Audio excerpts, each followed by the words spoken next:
Hello, BookTube, and welcome back to Book Trifles. And today we're going clubbing. That's right. And we're going clubbing at the Science Fiction Book Club.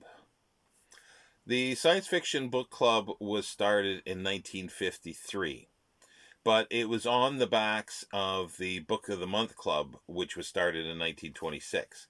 But as I say, in 1953, they decided to do an exclusive sort of subgenre, a genre club for the Science Fiction Book Club.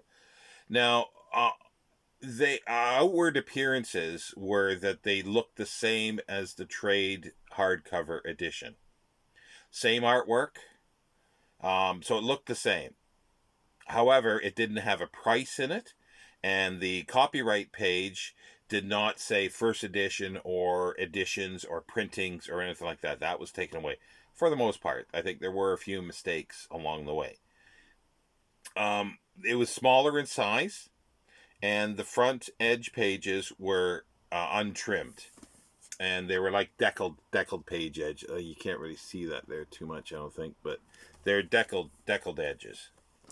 And as I say, they were smaller. And just I'll use an older book club edition and a newer trade size edition, and you can see that it's shorter and not as deep.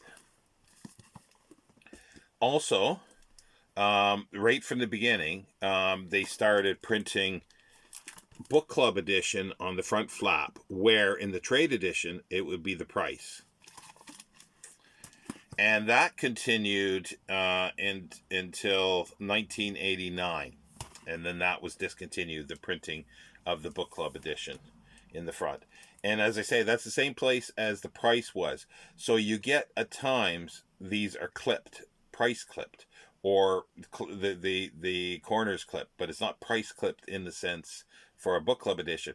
But it could have been done by unscrupulous sellers thinking that they could pass it off as a first edition to someone and not a book club edition, because there was a lot of disdain, and still is disdain, for book club editions.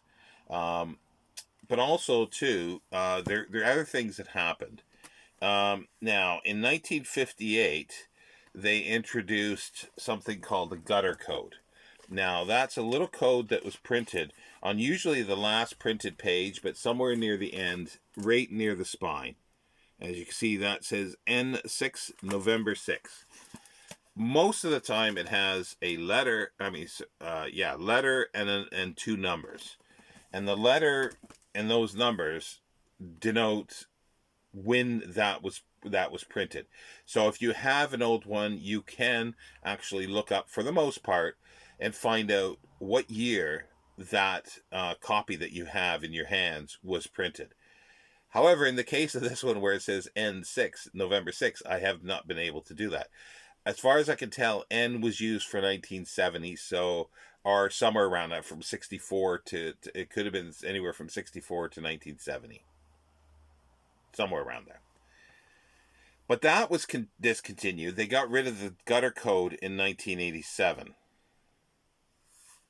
But also in 1968, they introduced something new again. In 1968, they introduced a 4-digit number at the bottom of the back flap. This doesn't have it, but I'm just showing you for illustration purposes where it was on the back flap. Now, that continued until 1988, where they moved that code to the back cover, as you can see on here. And that code, it started out with a 4-digit code, but they've moved on to a higher code now. But that code works like the gutter code. You can find out what year, when this was printed, when the book was printed.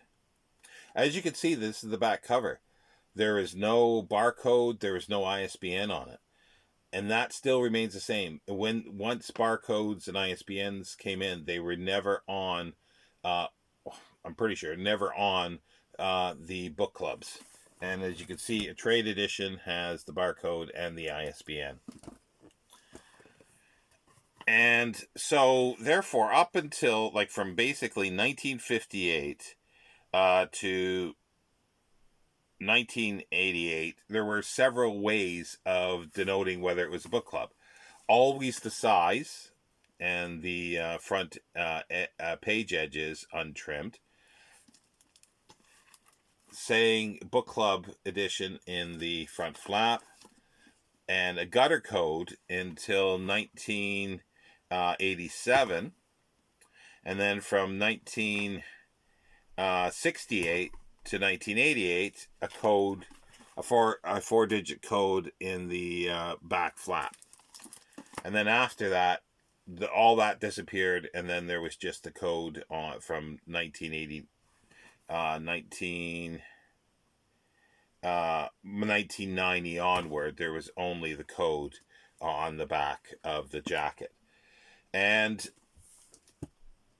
book club editions are generally a little cheaper made than their original trade editions, or at least when back in the 50s, 60s, and 70s. So they've not, and because they are reprints, they're not considered as highly collectible for collectors as the original first edition. However, they have become collectible in their own right.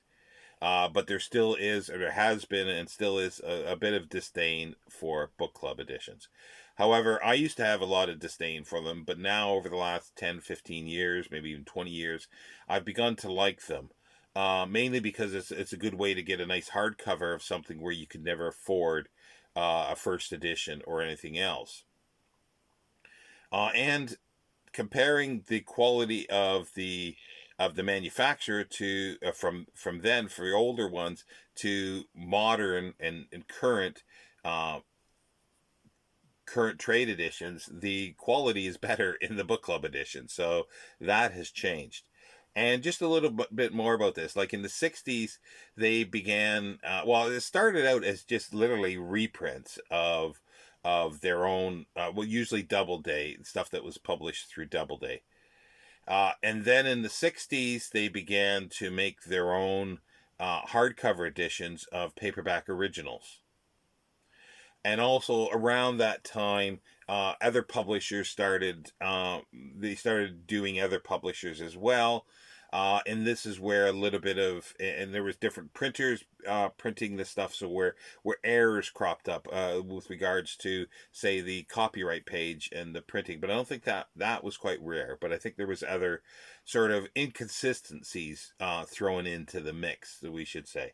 And then also, too, they started printing up their own productions that were like specific collections of science fiction novellas or short stories. So there's a number of series of those that they did. And also, too, I'm talking about the American Science Fiction Book Club, which is different from the British Science Fiction Book Club. That is a different animal entirely. And maybe I'll do a little bit on that someday as well. But yeah, so there's your book trifle for today, and it's the Science Fiction Book Club, to how to identify and enjoy them, because they are good, solid hardcovers. Thank you, BookTube.